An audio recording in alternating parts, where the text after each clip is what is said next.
Paula. I live on the central coast of New South Wales and I run a small charity called Liberty Foundation. And people are sometimes interested in why I started rehoming animals from research facilities, so I thought I'd talk a bit about that today. And the short answer is because I could, and because they needed me. I mean, in truth, it's probably a bit more complicated than that. I mean, humans are complex creatures and I'm no exception. I was inspired to do the work, definitely. I was inspired by people who are already doing it. And there are some really amazing examples from here in Australia, from Europe, America, of people who are providing a great life for all kinds of animals after their time in research. But what else inspired me?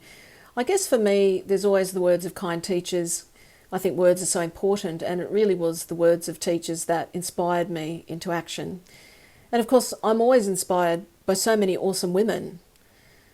I mean, the tough chicks, the smart chicks, the cool chicks. Yeah, I could go on, but I guess the thing that inspires me the most is these beautiful creatures themselves. Yes, I'm talking about the rats, the mice, the piggies, all of our little furry friends.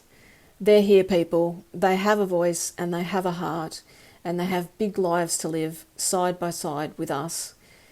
Because I see a world without suffering. I really do. It's not about fluffy hugs and rainbows. I mean a world where each one of us looks at ourselves and the things that lead us to harm others.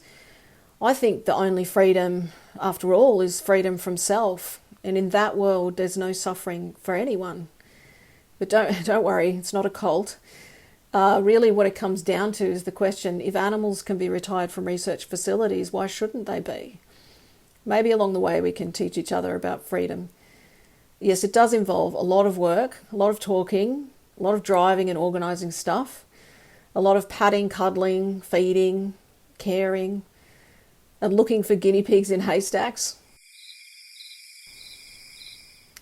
There's plenty of work to go around, so why don't you join me sometime?